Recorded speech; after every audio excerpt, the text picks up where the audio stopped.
Ова е Facebook профилот на градоначалникот на Киселавода Орце Ѓорѓиевски. Ако се разгледаат последните објави, лесно се стекнува впечаток дека е тргнат во мисија во другите скопски општини. Завчера имал средба со градоначалникот на Ѓорче Петров Александар Стојковски, за која Ѓорѓиевски пишува дека е уште една од низата средби и разговори за поубави општини и град Скопје. На 16 мај пиел кафе и јадел баклава со градоначалникот на Чаир Висар Ганиу, а во објавата Орце Ѓорѓиевски вели дека, како и секоја општина на територијата на град Скопје, така и општина Чаир се соочува со проблеми, но и со обструкции од страна на актуелното раководство на градот.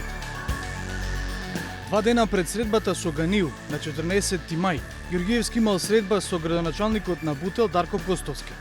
Градските проблеми ќе ги решаваме заедно. Скопје заслужува да биде метропола која ќе се носи рамо до рамо со европските и заедно ќе стигнеме до таа цел, пишува во дел од објавата на Facebook.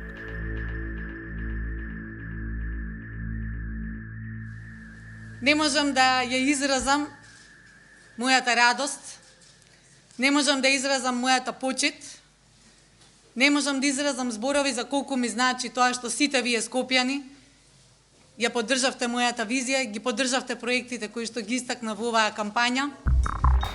Актуелната градоначалничка на Скопје Данила Арсовска дојде на функцијата со поддршка на ВМРО ДПМН, партијата чиј кадар е и градоначалникот на Киселавода Орце Ѓорѓиевски.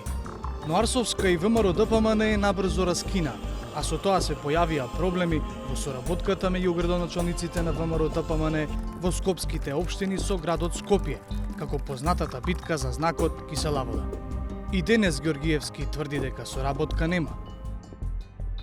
Скоро 3 години да влезете во конфликт со се што е политичар во државата, а при тоа ништо да не сработите и оправдувања за вашето неработење и неспособност, да барате секогаш кај другите, за мене е проблемот кај незе генерално и мислам дека она треба да биде иницијативата која што сега ќе биде покрената, да има одговорност и за градоначалниците кои што не си ја вршат работата како што треба. На Ѓорѓиевски делумно му успеа да го намали влијанието на Арсовска пред околу година и половина, кога градоначалничката на Скопје беше разрешена од функцијата председател на управниот одбор на заедницата на единиците на локална самоуправа ЗЕЛС. Незиното разрешување се случи едногласно, исто како што потоа едногласно Орце Ѓорѓиевски беше избран за нејзин наследник. Токму со тоа што е председател на ЗЕЛС, Ѓорѓиевски објаснува дел од последните активности. Дали сепак таа функција е и одскочна даска за кандидатура за градоначалник на град Скопје?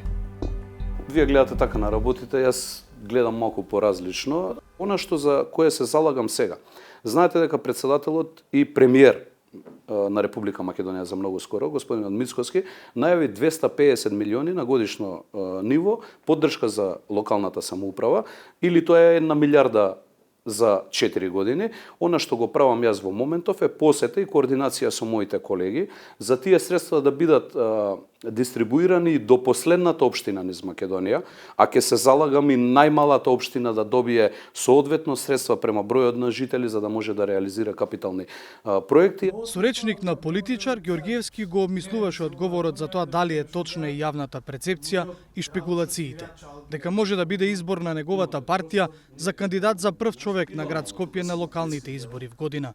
Не е тешко да се каже да би бил градоначалник на град Скопје. Мислам дека би бил добар градоначалник на градот Скопје, подеднакво како што сум добар градоначалник на општина Киселавода. Можеби не е добро самиот за себе нели да зборувате, подобро е граѓаните тоа да го кажат, но мислам дека и граѓаните евидентно е дека се задоволни од нашата работа, но сепак нашите партиски органи, Централен комитет, Извршен комитет ќе одлучуваат за таа постапка. Градоначалникот на Киселавода е можеби највидлив, но не е единствен чие име се спомнува како можен претендент за најмокната градоначалничка функција во државава. Во јавноста пред се е присутен со активности во својата општина, но Бобан Стефковски се смета за уште еден од потенцијалните кандидати за тоа место. Ден по дебаклот на партијата на Данила Арсовска на парламентарните избори, тој побара оставка од градоначалничката функција со зборовите: "Време е Скопје да се врати на скопјани". Како општини кои што припаѓаме во градот Скопје, ние партиципираме со одредени финансиски средства во буџетот на градот Скопје, впрочем како што е наплатата на комуналиите, кои што 60% одат во градот Скопје, 40% остануваат во општината, и јас бурно во сите наврати реагирам затоа што дел од тие средства треба да се насочат кон општините од кои што пристигаат тие средства, односно се реализираат проблемите, односно се реализираат проектите и проблемите кои што ги имаат граѓаните. За жал, сведоци сме дека овие 2,5 години немаме некој покрупен проект реализирано во градот од страна на градот Скопје во општина Газибово. Дали ова го мотивира Стефковски да влезе во трка за кандидат за градоначалник на Скопје и дали би му пречело да му биде конкурент на Ѓоргиевски во внатрепартиската битка? Градоначалникот на Газибава вели ќе ја почитува одлуката на највисоките партиски органи.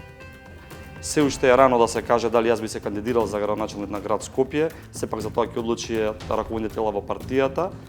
И секако сметам дека претседателот Христијан Мицковски ќе донесе најдоброто решение за градот Скопје, меѓутоа нормално спремен сум за сите предизвици. Орце Ѓоргиевски ми е еден од подрагите колеги. Ние како скопски градоначалници сите останати секојдневно комуницираме и се координираме во однос на реализација на одредени проекти, во однос на некои практики што спроведува еден или друг градоначалник, така да сметам дека ние во рамки на партијата никако пат не би навлегле во одреден дуел. Сепак раководството на партијата, мислењето на граѓаните, анкетите и така натаму ќе дефинираат кој ќе биде кандидат за градот Скопје. До локалните избори има уште година и 4-5 месеци. Од ВМРО ДПМН не одговорија на нашите прашања дали се почнати консултации и мерења на рейтинзите на потенцијалните кандидати. Но и без тоа, се знае дека никој не може да биде избран ако не се обиде барем да покаже дека го посакува тоа.